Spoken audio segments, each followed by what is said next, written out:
The ropes dug into his arms. Salt clung to his skin.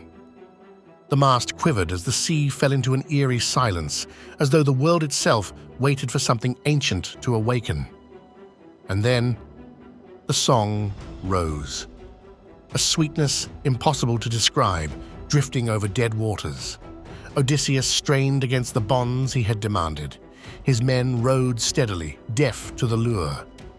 He alone faced the power that no blade could kill, wondering if will alone could stand against a melody crafted to shatter the mind.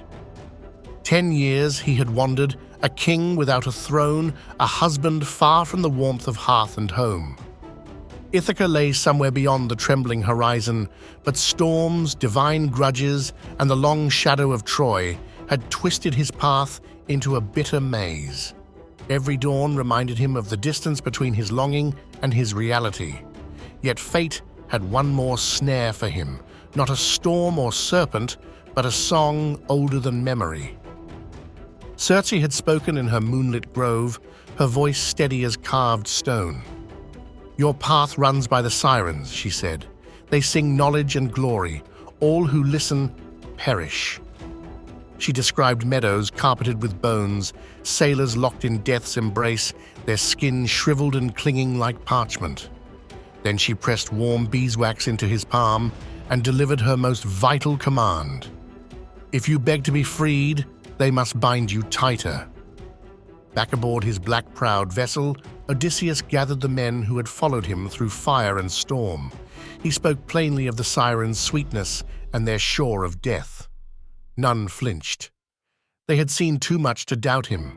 The sea was full of voices eager to deceive.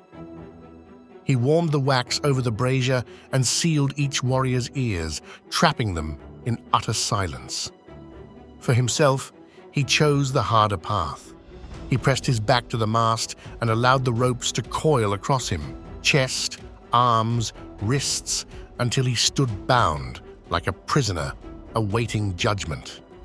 Then came the command that would shape their fate. If I demand release, ignore me. If I rage, bind me harder. The ship glided into strange stillness. The wind died. Even the gulls vanished.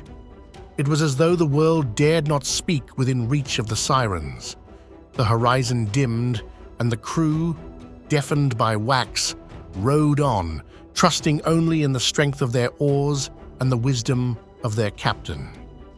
The first note brushed Odysseus's heart before it reached his ears. To the crew, it was nothing. But to him, it was a spear of longing thrust into his soul. The Sirens were no longer distant rumor. They were here, their voices blooming across the water like a forbidden sunrise. They sang of home. They sang of glory. They sang of secrets that mortal minds were never meant to hold. Illusions rose around him, meadows bright with sunlight, golden-haired figures combing their tresses.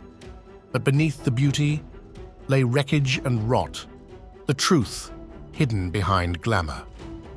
He gasped. He strained. He pulled. The ropes cut deeper.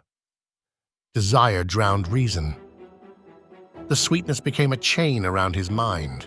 The Sirens called him renowned Odysseus, great glory of the Achaeans, tempting him with knowledge that would outshine kings. He roared for release. He thrashed. He begged. His throat burned with silent screams no one could hear. To his crew, he looked like a man possessed, yet they held their course, remembering their oath, never loosening their grip on the oars. Between the veils of illusion, the Sirens' real forms flickered. Talons, torn feathers, hunger etched into every curve of their monstrous bodies.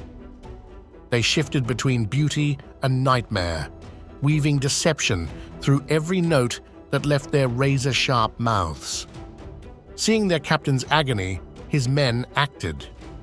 Perimedes and Eurylochus rose, added new ropes, and lashed him tighter, fulfilling the command he had given while still sane. His body shook, His skin tore, but the ropes, cruel and loyal, held. The Sirens sharpened their song. They sang of Penelope's lonely vigil, of a queen's hope fading with each passing year. They sang of Telemachus growing tall without a father's hand. They whispered that perhaps the world no longer waited for him. These were the wounds no armor could shield. For a heartbeat, he believed them. His vision blurred, his spirit wavered. The temptation to leap into the water and swim toward that ruinous sweetness nearly shattered him. His breath came ragged, his muscles trembling with the urge to surrender. But the sea itself intervened.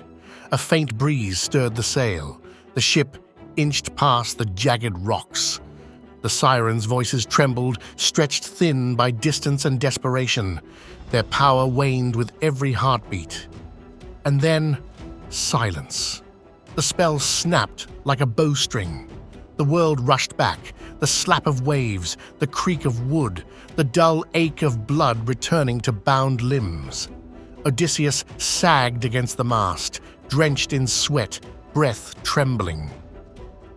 His warriors approached, solemn and shaken. They removed the wax from their ears and freed him from the ropes, lowering him gently. He collapsed to his knees, a man dragged back from the edge of oblivion. The marks of the ropes crisscrossed his skin like dark, burning scars. He had heard the Sirens and lived, a feat no mortal before him had achieved.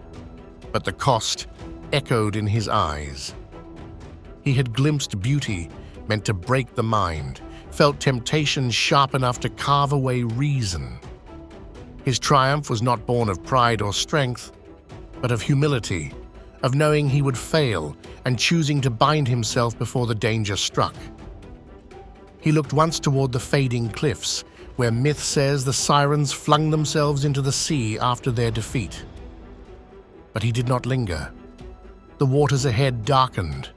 The monstrous strait of Scylla and Charybdis awaited, a new trial of screams and shattered stone. Odysseus rose slowly, pain burning through every muscle, yet he stepped toward the prow, steady as a king returning to claim his life. The Sirens still existed somewhere in memory, but he sailed on, scarred, wiser, unbroken. For the journey home demanded not perfection, but endurance, and Odysseus was not done enduring. Subscribe to Saga Weaver for more cinematic journeys through ancient warrior legends.